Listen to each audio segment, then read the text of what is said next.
Bismillahirrahmanirrahim. Assalamualaikum warahmatullahi wabarakatuh. Alhamdulillah.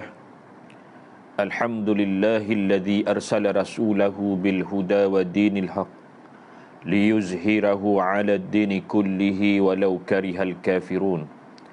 Ashhadu an la ilaha illallah al-malikul haqqul mubin wa ashhadu anna Muhammadar Rasulullah shadiqul wa'dil amin. Allahumma salli ala mamsi rahmatan lil alamin Sayyidina Muhammad khatimul anbiya wal mursalin wa ala alihi wa sahbihi ajma'in, amma ba'. Alhamdulillah, bersyukur kita ke hadrat Allah Subhanahu wa ta'ala dengan segala limpahan kurnia dan nikmatnya, maka dapat kita bertemu buat sekian kalinya dalam kuliah secara online ini. Ustaz kira ini kali pertama Ustaz bersama dengan tuan-tuan kuliah maghrib secara online ini dalam fatrah PKP. Sukalah Ustaz nak mengingatkan diri Ustaz dan juga kepada yang lain agar sentiasa berdoa kepada Allah Subhanahu wa ta'ala di atas ujian ini. Mudah-mudahan dengan ujian ini Allah mengangkat darjat kita sebab kita sabar di atas segala ujian yang Allah limpahkan kepada kita. Seterusnya menguatkan hati kita dan diri kita kepada Allah Subhanahu wa ta'ala, akan kebergantungan kita kepada Allah Subhanahu wa ta'ala. Baik, Ustaz dimaklumkan ketika Ustaz dijemput untuk menyampaikan kuliah maghrib ini, Ustaz adalah tanya pada yang menguruskan tentang tajuk apa yang ingin disampaikan. Jadi cadangan untuk membawa tajuknya ialah hijrah, dan Ustaz rasa hijrah adalah sangat sesuai tajuk yang dewasa ini, kerana meskipun kita berada dalam bulan Muharram, yang mana pada malam ini 21 Muharram, dan kita sedia maklum bahawa hijrahnya Nabi SAW itu berlaku pada bulan Safar. Di penghujung bulan Safar Nabi keluar daripada Mekah, Nabi menuju ke Madinah itu, dan Nabi sampai di Madinah kurang lebih pada hari Selasa begitu, bersamaan dengan 8 hari bulan Rabiul Awal.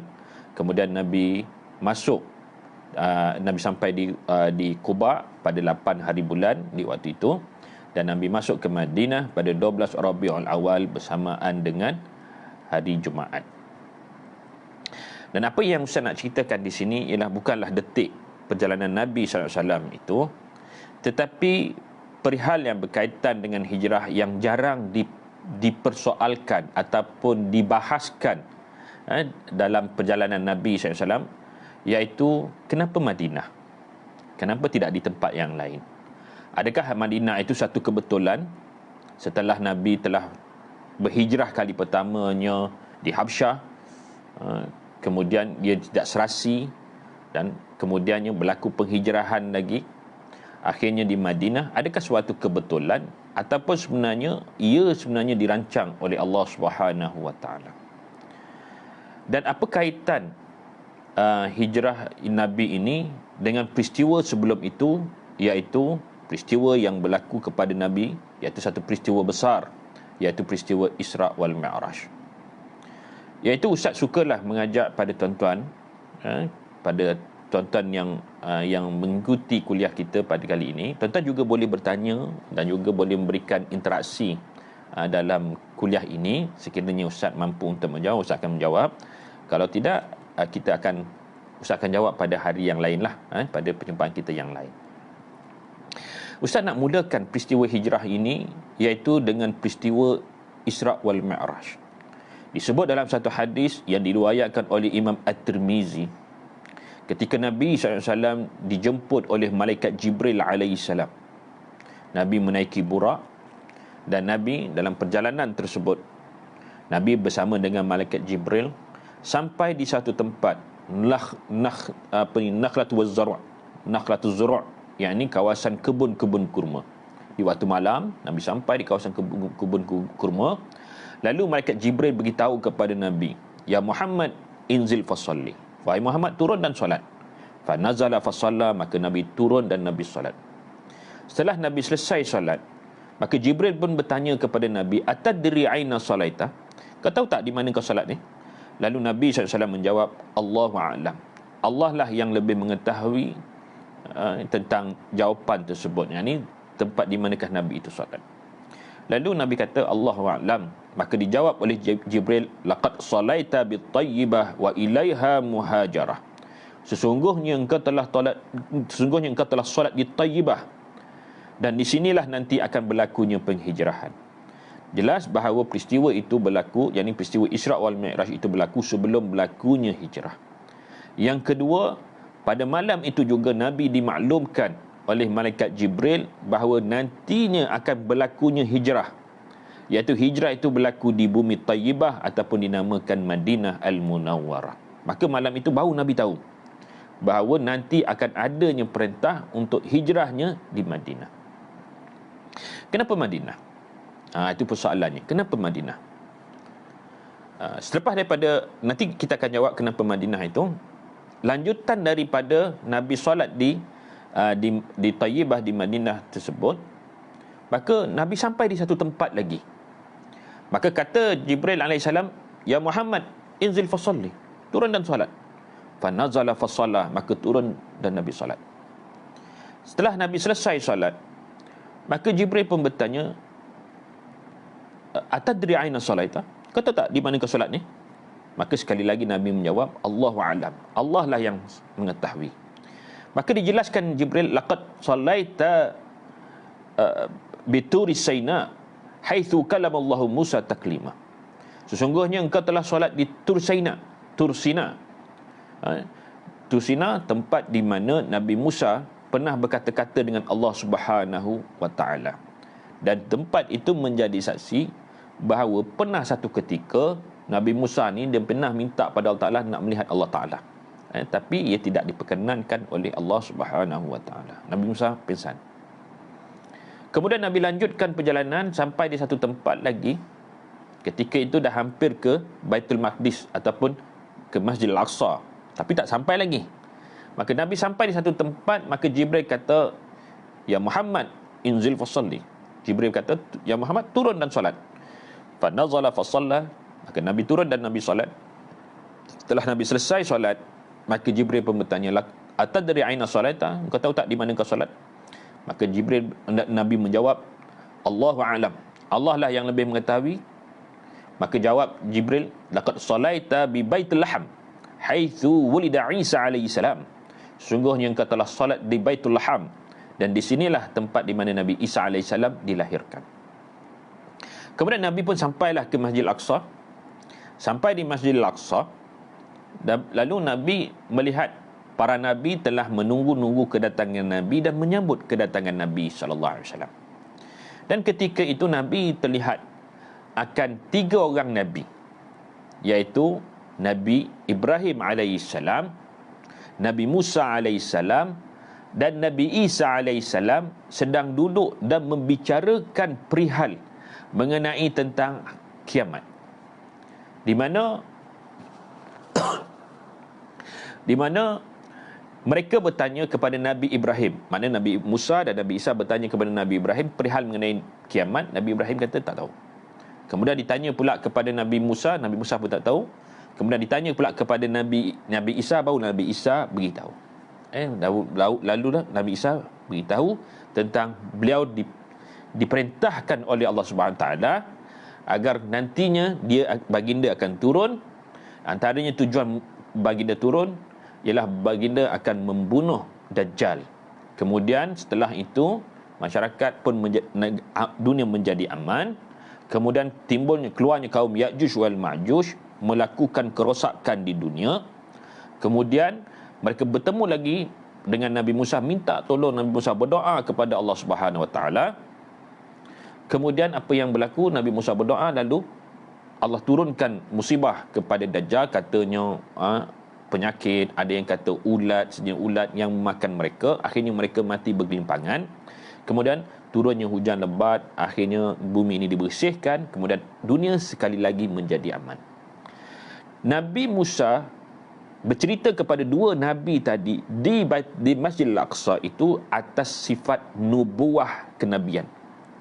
Atas sebab nubuwah kenabian. Yani Allah beritahu kepada Nabi Musa akan perihal yang bakal berlaku. Okey. Kenapa Ustaz datangkan cerita ini yang rasanya tak ada kena-mengena pun dengan hijrah? Sebenarnya ada, nanti Ustaz nak kaitkan. Iaitu, yang pertama, 3 Nabi disebut. Dan Nabi pun menceritakan, selepas itu Nabi terdengar panggilan azan, atau panggilan solat, panggilan solat, maka para Nabi semua bangkit dan membuat saf. Maka Nabi melihat sendiri Nabi Musa, disebut dalam hadis, digambarkan Nabi Musa itu seperti satu kaum Syanu'ah. Syanu'ah ni satu kaum ataupun satu bangsa daripada Yaman. Maknanya dia taklah berkulit putih, tak. Mungkin sawo mata macam orang Melayu jugalah kot. Dan badannya agak tinggi dan rambutnya agak ikal. Itu Nabi Musa AS. Manakala Nabi Isa pula digambarkan Nabi SAW bahawa ada seorang sahabat baginda dan juga sahabat daripada kalangan sahabat, Nabi cerita dengan sahabat, iaitu persis Nabi Isa ni persis sahabat mereka itu Urwah Al-Thaqafi. Jadi baru-baru ini di YouTube heboh menceritakan tentang gambaran Nabi Isa alaihissalam. Lalu dulunya pernah satu ketika mereka gambarkan Nabi Isa ni orangnya kulitnya putih, lepas tu rambutnya agak keperangan. Lalu terbaru ini, kalau tuan-tuan lihat, mereka menafikan. Kerana dia kata penduduk asal daripada Palestin itu ialah orangnya jenis bangsa dia lebih kurang macam Arab juga. Bahkan Yahudi pun bangsanya pun lebih kurang Arab juga. Maknanya mereka benarlah apa yang Nabi sebut, bahawa Nabi Isa itu seperti sahabat mereka Urwah Al-Thaqafi. Dan yang poin yang paling penting yang Ustaz nak ceritakan di sini ialah bagaimana Nabi SAW mendeskripsikan ataupun menggambarkan Nabi Ibrahim alaihissalam. Dan Nabi melihat Nabi Ibrahim itu seperti baginda SAW, menunjukkan bahawa Nabi Ibrahim adalah tali menali, yakni berketurunan daripada Nabi Allah Ibrahim alaihissalam. Bukan sahaja Nabi ini membawa syariat Nabi Allah Ibrahim, bahkan rupa Nabi pun persis seperti rupa Nabi Allah Ibrahim alaihissalam. Yang kedua, balik cerita tadi, hijrahnya Nabi, ataupun tajuk yang kita nak bawa ialah hijrah. Sebelum Nabi ini dilahirkan, nak menceritakan bahawa betapa Nabi SAW ini adalah berketurunan Nabi Allah Ibrahim melalui zurat Nabi Ismail alaihissalam. Bahkan rupa Nabi pun sama. Bahkan bukan sahaja rupa Nabi itu sama, bahkan cabaran yang dihadapi oleh Nabi SAW juga persis sama sebagaimana cabaran yang dihadapi oleh Nabi Allah Ibrahim. Iaitu ketika Nabi Allah Ibrahim berada di bumi Babylon, negeri Babil, yakni Babylon, beliau berdepan dengan Namrud yang mana kaumnya itu sedang menyembah berhala. Mereka menjadikan berhala itu sebagai Tuhan mereka. Sehingga kan Nabi Ibrahim menentang amalan mereka, bahkan bapanya Azar pun yang membuat berhala tersebut. Jadi asbab daripada tentangan Nabi Allah Ibrahim itu, makanya Nabi Allah Ibrahim ini dihukum, iaitu dihukum bunuh dengan dicampakkan ke dalam api. Kemudian Allah selamatkan Nabi Allah Ibrahim, lalunya Nabi Ibrahim berhijrah. Berhijrah. Maka Nabi Ibrahim berdepan dengan satu penguasa, satu kaum yang mana mereka menyembah berhala. Dan apabila Nabi Ibrahim berhijrah, Nabi Ibrahim pergi ke Baitul Maqdis. Dan sampai di Baitul Maqdis, Ada kata Nabi Ibrahim ni pergi Baitul Maqdis, lepas tu pergi ke negara Mesir pula. Di negara Mesir lah beliau bertemu dengan Hajar. Di waktu itu Nabi Ibrahim telah pun mendirikan rumah tangga. Dah sampai ke Baitul Maqdis, beliau berkahwin dengan Sarah. Lepas tu beliau tolak pergi ke Mesir. Mesirnya nanti daripada akan datangnya timbul pula cerita Nabi Musa. Lepas tu Nabi Ibrahim balik ke Baitul Maqdis, tempat di mana Nabi bertemu dengan para Nabi. Saya nak ceritakan betapa benda ini bukan kebetulan. Ia adalah rancangan daripada Allah Subhanahu Wa Taala. Maknanya nanti kita akan jumpa nanti di hujung nanti, hijrah itu bukan kebetulan tetapi memang Allah merancang begitu. Jadi Nabi Ibrahim balik ke Baitul Maqdis, dan lalu berkahwin pula dengan Hajar. Hajar itu adalah hadiah daripada maharaja ataupun raja Mesir di waktu itu, kerana raja ni dia tertarik dengan Sarah. Tetapi Sarah ini orang yang beriman, perempuan yang salihah, isteri kepada para nabi, isteri kepada Nabi Ibrahim alaihissalam. Nabi Ibrahim ni seorang yang saleh. Jadi atas sebab malunya, maka dia hadiahkan kalangan pembantunya yang paling baik, iaitu Hajar, dihadiahkan. Maka Nabi Ibrahim, Hajar ni bukan calang orang juga, dia adalah satu kaum yang keturunan bangsawan juga. Jadi bila Nabi Ibrahim berkahwin dengan Hajar, dapat anak.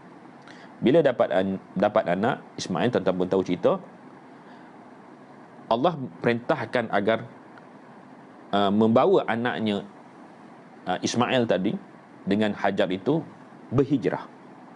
Mana berlaku penghijrahan kepada Nabi Allah Ibrahim Nabi Allah Ismail. Nabi Allah Ismail dibawa, dihijrahkan dan duduk di bumi Mekah. Kemudian Ustaz, sampai di bumi Mekah, maka Nabi Ibrahim berdoa. Lalu doanya Nabi Ibrahim ini telah dirakamkan oleh Allah Subhanahu Wa Taala dalam surah Ibrahim ayat yang ke-34 dan 35, di mana Allah Taala menceritakan wa idz qala Ibrahim, dan ingatlah ketika Nabi Ibrahim itu berkata, Rabbij'al hadza baladan amina wajnubni wa nabiyya an na'budal asnam. Maknanya, wahai Tuhanku, jadikanlah bumi ini, yakni bumi Mekah ini, negara yang aman, dan jauhkanlah aku dan juga keturunanku orang yang menyembah berhala. Dia tak nak lagi berdepan dengan orang yang menyembah berhala ni, tak nak. Dan Nabi Ibrahim pun terhalau daripada negaranya, iaitu di Babil, adalah daripada mereka yang menyembah berhala. Kemudian Nabi Allah Ibrahim mengadu, iaitu dengan mengatakan, Rabbi innahunna adlalna kathiran minan nas faman tabi'ani fa innahu minni wa man asani fa innaka ghafurur rahim. Wahai Tuhanku, sesungguhnya berhala-berhala itu telah menyebabkan manusia itu sesat. Barang siapa yang mengikutiku, yakni mengikuti agamaku, maka dia daripadaku. Mana dia adalah umatku dan mengikutku. Dan barang siapa yang menderhakai aku, fa innaka ghafurur rahim, sesungguhnya engkaulah Tuhan yang Maha Pengampun lagi Maha Pengasih. Ayat ini, ayat yang Allah Ta'ala ceritakan sendiri doa Nabi Allah Ibrahim, iaitu ada yang disebut sebahagian tafsirnya ketika Nabi Ibrahim selesai membina Kaabah. Dan Nabi Ibrahim juga sebagaimana Nabi Isa dan juga nabi-nabi yang diberikan nubuwah, iaitu kenabian, bahawa dia nampak benda yang akan datang. Iaitu walhal ketika Nabi Ibrahim datang sampai di situ, Mekah ni tandus, tak ada orang duduk pun asalnya.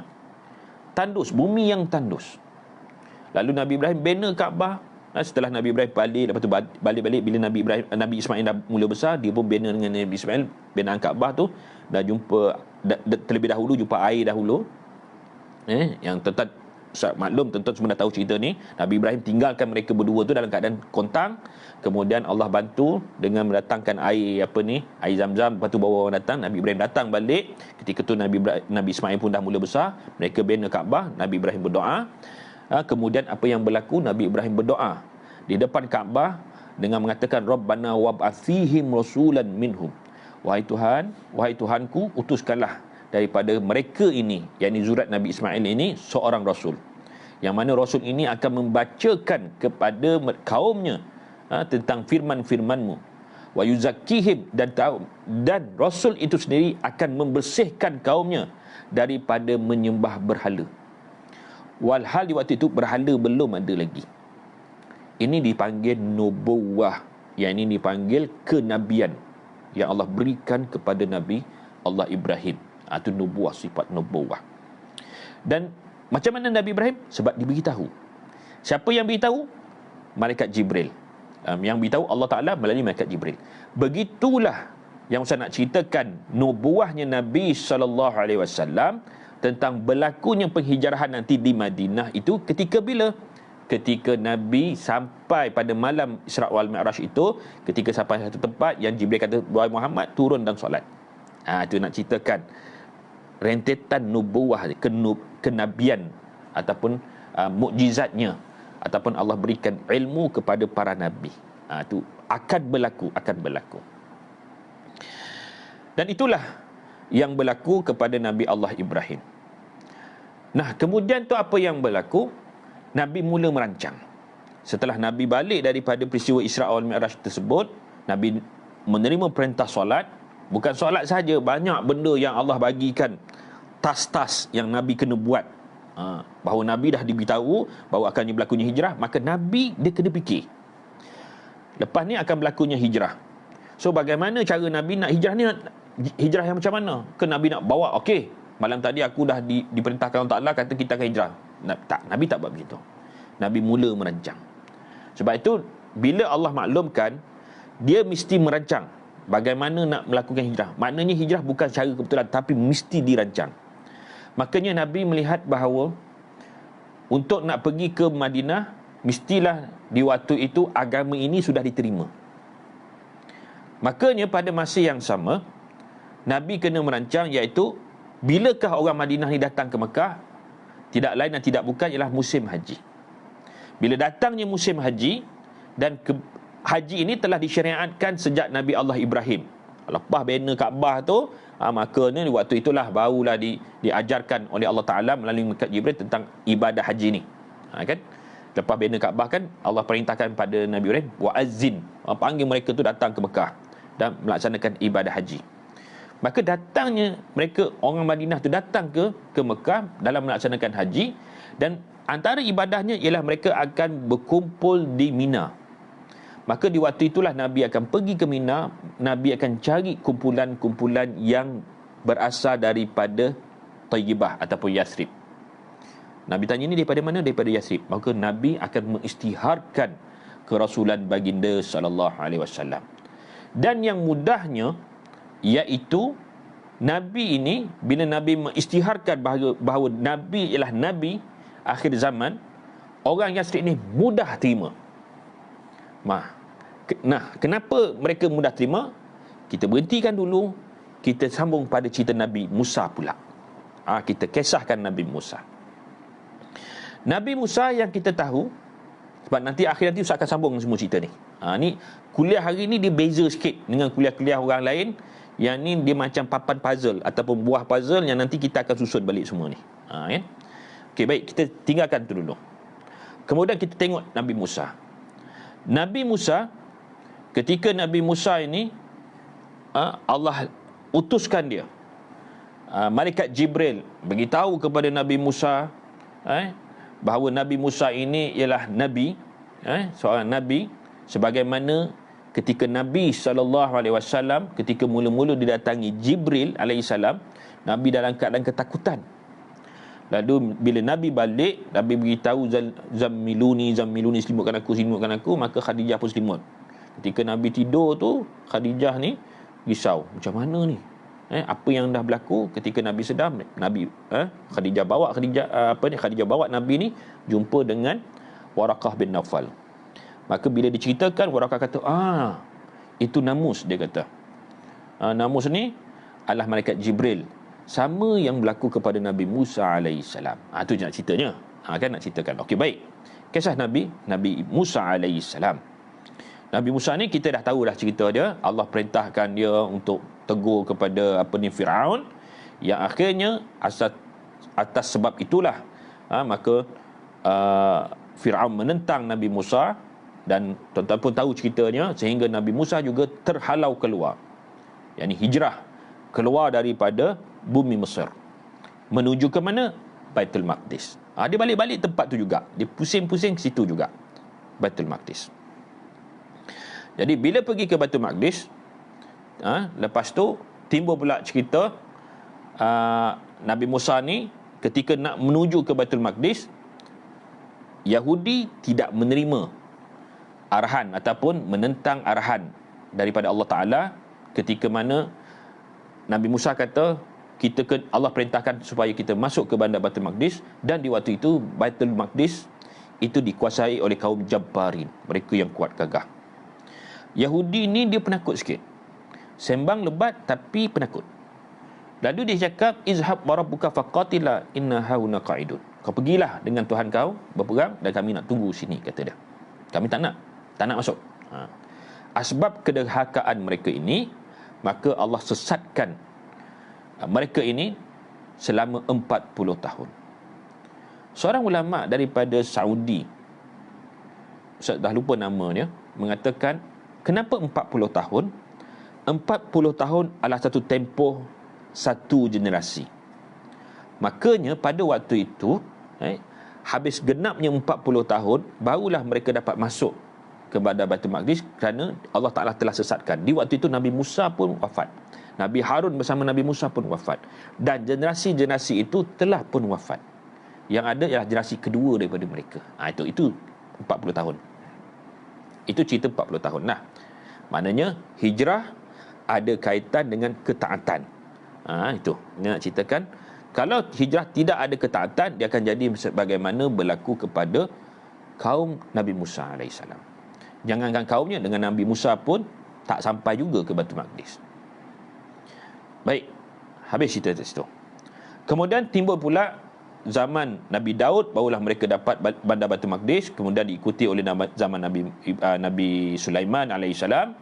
Kemudian bila zaman Nabi Sulaiman, zaman kemuncak, Yahudi di waktu itu melakukan pengkhianatan, iaitu dengan meninggalkan ajaran yang dibawa oleh Nabi Musa, ajaran yang dibawa oleh Nabi Sulaiman, Nabi Daud. Mereka mengamalkan sihir, menyebabkan Allah datangkan kaum Babylon menyerang bandar Baitul Maqdis. Hancur bandar tersebut. Kemudian datang pula pemimpin yang baik, membina balik bandar Baitul Maqdis. Kemudian datang pula, maka lahirlah pula generasi baru.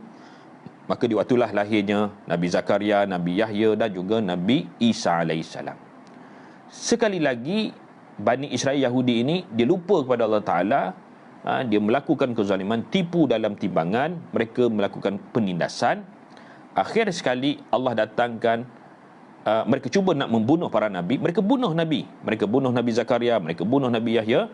Kemudiannya mereka cuba membunuh Nabi Isa AS, lalu Allah Ta'ala selamatkan. Adapun mereka-mereka yang mengikut Nabi Isa AS di waktu itu, mereka terpaksa lari, diburu oleh Yahudi di waktu itu. Asbab daripada itu Allah datangkan Rom dan menghancurkan bandar Baitul Maqdis.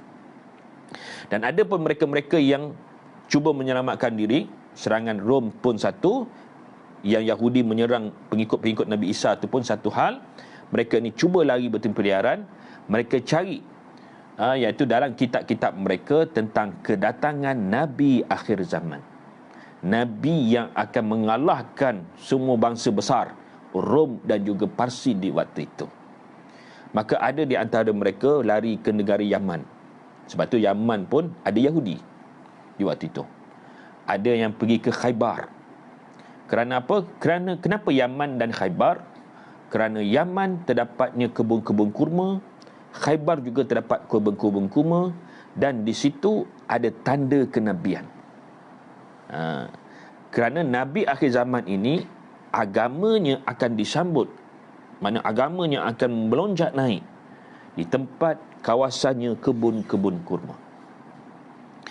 Disebut kisah Nabi ini di dalam kitab Taurat dan Injil sebagaimana yang Allah Ta'ala sebut di dalam surah Al-A'raf pada ayat 57, di mana Allah Ta'ala berfirman dalam surah Al-A'raf ayat 57, alladzina yattabi'una ar-rasul an-nabiyyal ummi alladzina yajidunahu maktuban indahum fit taurat wal injil ya'muruhum bil ma'ruf wa yanhahum 'anil munkari wa yuhillu lahumut thayyibat wa yuharrimu 'alaihimul khaba'ith wa yad'u anhum israhum wa aghlal allati kanat 'alaihim falladhina amanu bihi wa ghazzaru wa nasarahu wattaba'u an-nur alladhi unzila ma'ahu ulaika humul muflihun.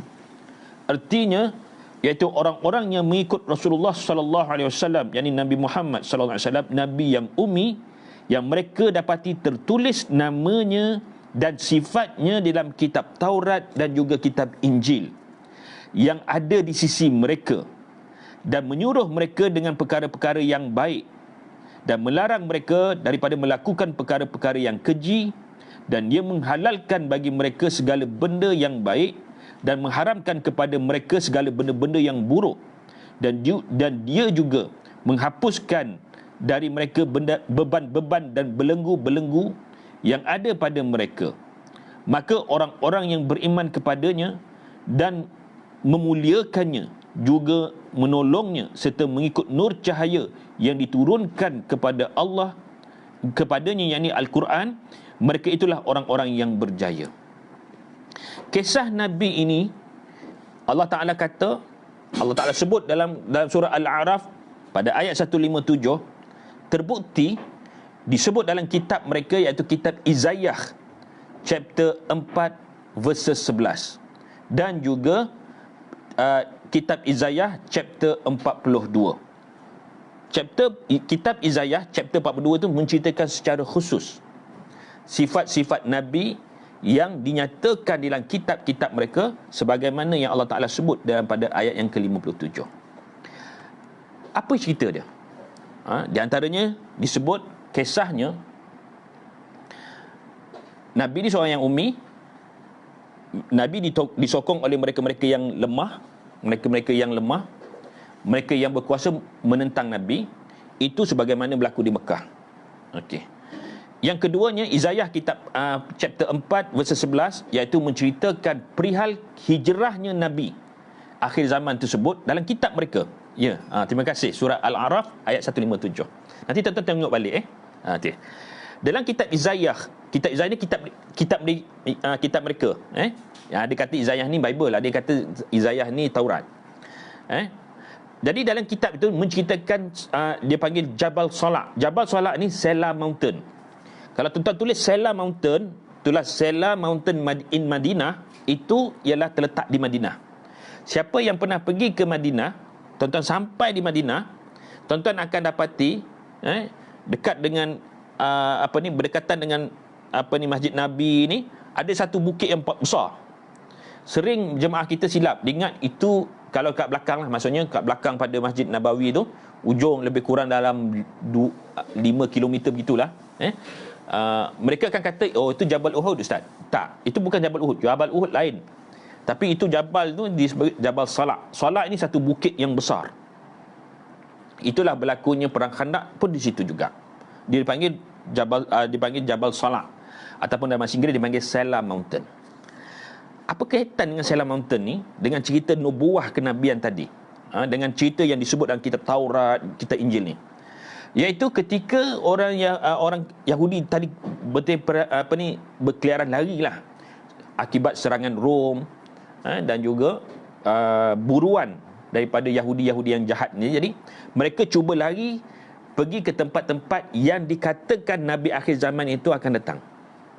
Lalu mereka pergi, antara ciri-cirinya kawasan itu mesti kebun-kebun kurma.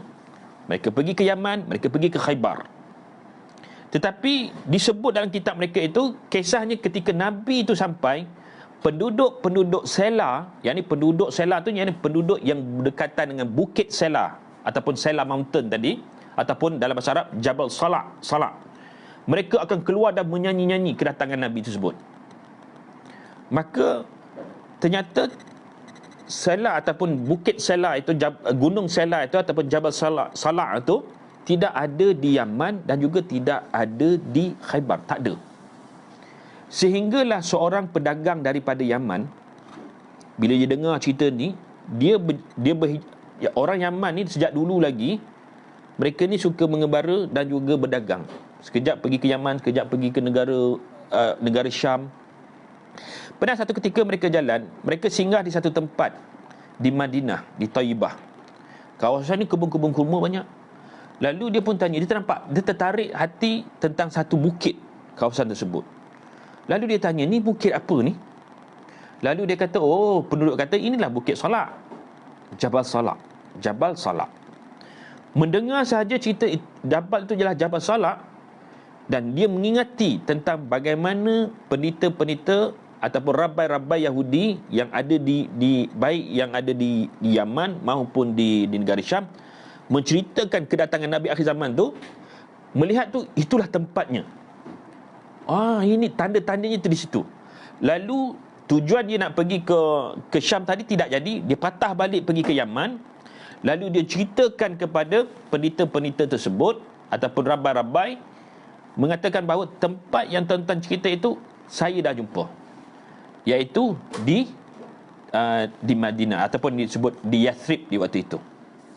Maka dikhabarkan berita itu kepada Raja Yaman, dan mereka datang dalam keadaan rombongan yang besar. Ramai datang. Melihat kepada tempat tersebut, mereka lihat bahawa benar tempat yang diceritakan dalam kitab mereka dengan tempat yang mereka lihat, mereka melihat bahawa secocok, mana persis sebagaimana yang diceritakan dalam kitab mereka. Maka mereka penduduk di situ. Maka sebab itulah kenapa Madinah terdapat banyaknya kabilah-kabilah Yahudi, Qainuqa, Bani Nadir, Mustalik, semua tu, kerana mereka berharap-harap daripada keturunan mereka lah akan datangnya Nabi akhir zaman tersebut. Baik. Namun begitu, sedang mereka menanti-nantikan, mereka juga berazam. Mereka membina sebuah rumah khas, yang mana Nabi nanti kalau mereka hijrah, maka mereka akan hijrah ke tempat tersebut, di Madinah tersebut ataupun di Yathrib tersebut. Maka Nabi itu akan duduk rumah ni. Bahkan di zaman itu belum lagi Nabi dilahirkan. Itu disebut sebagai zaman fatrah. Zaman selepas pada zaman Nabi Isa diangkat ke langit, zaman Nabi belum dilahirkan, itu zaman fatrah, zaman yang mana tidak diutuskan para Nabi. Maka mereka buat rumah tersebut, dan mereka menantikan masa demi masa kedatangan Nabi, tidak muncul tiba. Sehinggalah rumah itu diwarisi oleh Abu Ayyub Al-Ansari. Rumah itu diwarisi oleh Abu Ayyub Al-Ansari. Baik, kita cerita balik pada kisah bahawa Nabi memang bukan sahaja sifatnya itu diceritakan dalam Quran, disebut dalam kitab mereka, bahkan tempat mana nak pergi pun disebut secara jelas. Okey. Jadi itu disebut nubuwah kenabian yang dirakamkan dalam kitab Taurat dan juga kitab Injil. Baik, cerita para nabi tadi, ketika di Madinah, bercampurnya kaum Khazraj, kaum Aus kat situ, bila berlakunya perdebatan antara orang Arab dengan orang Yahudi Arab di Madinah itu, seringkali orang Yahudi ini akan bercakap, tunggulah datangnya Nabi akhir zaman, tunggulah datangnya akhir zaman. Maknanya dia nak ceritakan betapa berjayanya Nabi akhir zaman nanti, yang mana mereka akan bersama dengan Nabi akhir zaman nanti.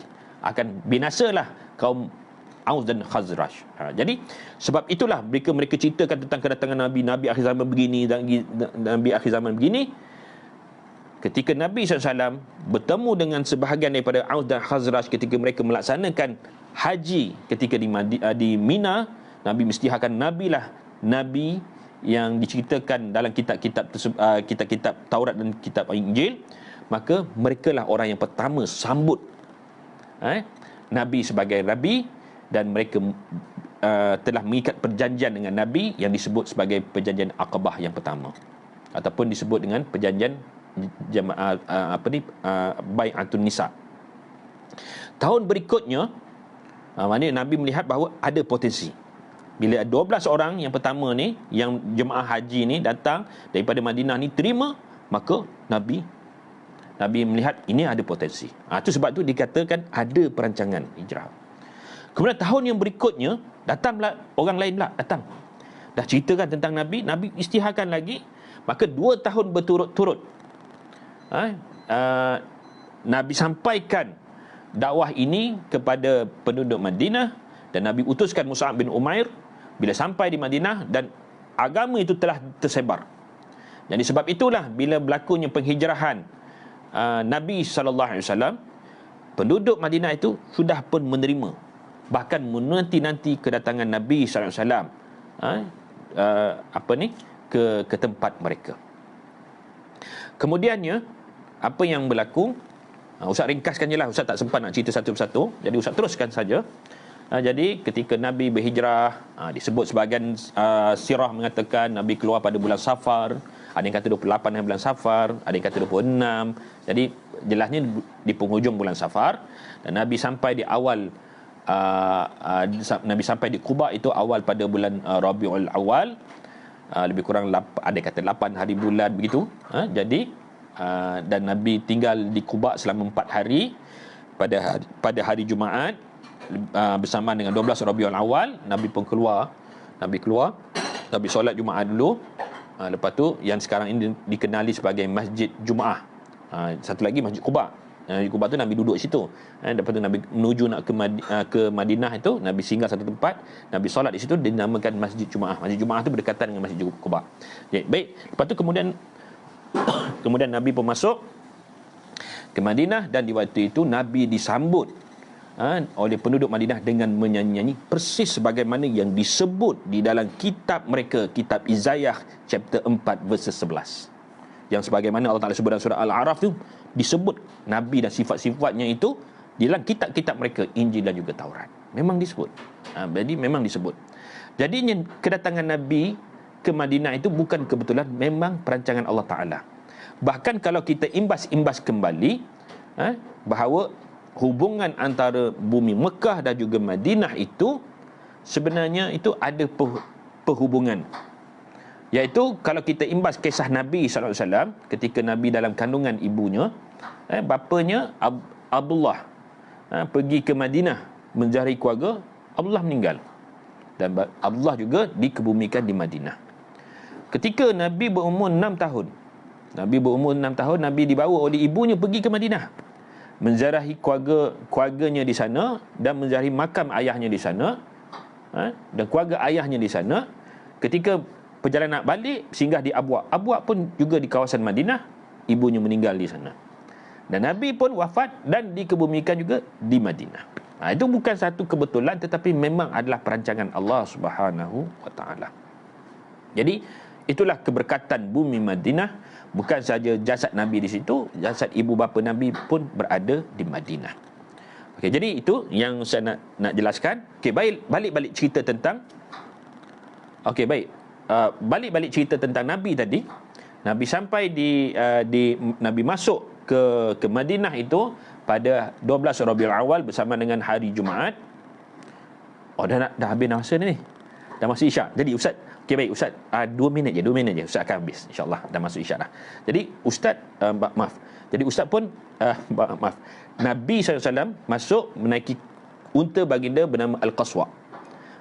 Bila Nabi masuk, dan kemudian Nabi disambut oleh penduduk Madinah di waktu itu dengan menyanyi. Kemudian di waktu itu mereka pun sambutlah kedatangan Nabi, dan mereka mempelawa Nabi agar singgah di rumah mereka. Singgah, ya Rasulullah, tinggallah bersama kami. Ya Rasulullah, tinggallah bersama kami. Ada di antara mereka cuba nak pegang tali pacuan unta Al-Qaswa tadi. Nabi larang. Nabi kata biarkan Al-Qaswa ni, unta ni berjalan dan menuju kepada takdir yang telah ditakdirkan kepadanya. Unta Qaswa ni berjalan sampai di satu rumah, iaitu rumah milik Abu Ayyub Al-Ansari. Lalu sampai di depan rumah tersebut, unta itu duduk, dan Nabi faham bahawa rumah yang dipilih itu ialah rumah Abu Ayyub Al-Ansari. Kisah yang dulunya yang mana ketika mula-mula Yahudi sampai mencari kedatangan Nabi, bina sebuah rumah, akhirnya rumah itu diwarisi satu generasi ke generasi, sampailah rumah itu diwarisi oleh Abu Ayyub Al-Ansari berkat daripada doa mereka dahulu. Mana mereka minta supaya Allah Ta'ala takdirkan bahawa Nabi yang hijrah tu akan tinggal di rumah tersebut. Ya, ternyata doa mereka itu diterima oleh Allah Subhanahu Wa Ta'ala. Baik. Sebagai akhirnya, jadi itulah beberapa yang Ustaz nak ceritakan bahawa penghijrahannya yang berlaku kepada Nabi SAW sebenarnya juga pernah berlaku kepada Nabi Allah Ibrahim, di mana rumah Abu Ayyub Al-Ansari. Ya, tapi rumah itu sekarang ni dah dihancurkan. Kalau tuan-tuan nak tengok, tuan-tuan kena search dalam internet, dalam Google ada. Dia berdekatan dengan makam Nabi sekarang ni. Dia ada satu rumah berdekatan dengan makam Nabi, dan rumah tu 2 tingkat. Rumah itu 2 tingkat sebab ketika Nabi sampai di rumah Abu Ayyub Ansari, Nabi dan Abu Ayyub ni dia ada isteri, ada anak, dan Nabi diminta oleh Abu Ayyub ni supaya Nabi duduk kat atas. Nabi duduk kat atas, keluarga duduk kat bawah. Jadi Nabi ni, walaupun Nabi ni Nabi, adab Nabi tinggi, akhlak Nabi cukup tinggi. Nabi kata tak apa. Dia kata tak apa, sebab Nabi kata dia orang dagang, orang luar, tak apa dia duduk bawah. Maknanya dia dengan yang lain duduk bawah, tak apa Abu Ayyub dengan isteri duduk atas. Jadi rumah tu memang 2 tingkat, Nabi duduk bawah. Jadi malam tu Abu Ayyub tak boleh tidur. Dia rasa mana mungkin dia duduk atas sedangkan Nabi duduk bawah. Tak mungkin. Dia kata tak boleh. Keesokan harinya dia datang bertemu dengan Rasulullah, dia bincang dengan Rasulullah, dia rasa malam tadi dia tak boleh tidur. Dia rasa tak patut pula, tak wajar pula nak seorang Nabi tidur bawah dia dan tidur atas. Jadi dia tak wajar. Jadi atas sebab itulah Nabi terima dan Nabi duduklah ke atas dan Abu Ayyub dan isteri duduk bawah. Okey, jadi memang rumah tu pun 2 tingkat. Dan kalau kita tengok gambar-gambar yang ada pun, dulu pun rumah tu dulunya memang 2 tingkat. Sebelum dimusnahkanlah atas sebab pembesaran masjid. Jadi itu yang saya nak cerita. Yang keduanya ialah memang yang berlaku pada Nabi, penghijrahan Nabi itu adalah sama yang pernah berlaku kepada Nabi Ibrahim, di mana Nabi Ibrahim juga terhijrah ataupun terhalau keluar daripada negaranya oleh mereka-mereka yang menyembah berhala, Namrud dan sebagainya. Dan begitu juga yang berlaku kepada Nabi Musa AS, juga terhijrah disebabkan tekanan yang diberikan oleh Firaun dan sebagainya. Begitu juga Nabi Isa AS diangkat ke langit atas sebab mereka nak cuba membunuh Nabi Isa, dan juga begitulah juga Nabi SAW juga cubaan untuk membunuh baginda, dan berlakunya penghijrahan tersebut sebagaimana yang Allah Ta'ala sebut dalam surah Al-Ahzab pada ayat 62, sunnatullahi alladzina khalau min qabl walan tajidu li sunnati tabdila. Dan itulah dia sunnatullah, yang mana pernah berlaku kepada umat, kepada nabi-nabi terdahulu, dan kamu dapati sunnah Allah ini tidak pernah berubah. Maknanya hijrah itu membuktikan bahawa apa yang disampaikan oleh Nabi SAW adalah kesinambungan apa yang pernah disampaikan oleh para Nabi terdahulu. Maka apabila Nabi menyampaikan dakwah risalah tersebut, maka Nabi juga mendapat tentangan yang sama sebagaimana yang didapati oleh Nabi-Nabi terdahulu. Tidak dapat lain tersangkut-sangkut. Jadi Ustaz minta maaf di atas kekurangan ini. Tak sangkalah malam ni memang tempat lain pun kadang-kadang Ustaz buat live pun kadang-kadang tiba masa dia sangkut-sangkut juga. Jadi itu saja yang saya nak kongsikan tentang hijrah. Hijrah ada satu yang sangat menarik sebenarnya, tentang kalau kita kupas. Lain Ustaz, okey baik. Okey baik. Jadi apa yang Ustaz nak kongsikan di sini, sebenarnya hijrah ni kalau kita kupas takkan puas. Banyak lagi benda-benda yang kalau kita bahaskan lagi, banyak benda yang menarik yang kalau kita lihat daripada pelbagai perspektif sangat menarik. Jadi tak pernah puaslah. Baik apa juga cerita tentang Nabi ni, tak pernah puas. Begitu juga Ustaz pernah terbaca satu hadis. Pernah terlihat, Ustaz pernah terbaca satu hadis tentang para sahabat pernah tanya kepada isteri baginda Aisyah radhiyallahu anha. Dia tanya ketika itu Nabi dah telah wafat. Dia tanya Ummul Mukminin Aisyah, dia kata apakah saat yang paling menarik lah ketika dia bersama dengan Rasulullah? Apakah saat momen-momen yang paling menarik antara ketika dia bersama dengan Rasulullah? Lalu jawab Ummul Mukminin Aisyah, dia kata tak ada satu pun saat momen yang tak menarik. Semua yang berkaitan dengan Nabi semuanya menarik. Begitulah ceritanya kisah Nabi ni, sangat menarik, sangat informatif, sangat memecah pemikiran kita. Jadi kalau kita kupas lagi banyak macam-macam kita akan jumpa. Sangat menariklah bahawa apa juga yang dikaitkan dengan perancangan Allah Ta'ala itu, dia sangat menarik. Jadi Ustaz rasa cukup sampai di sini. Mudah-mudahan apa yang Ustaz ingin sampaikan itu tercapai. Dan Ustaz mohon maaf sekiranya apa yang Ustaz sampaikan ini mungkin agak tidak teratur.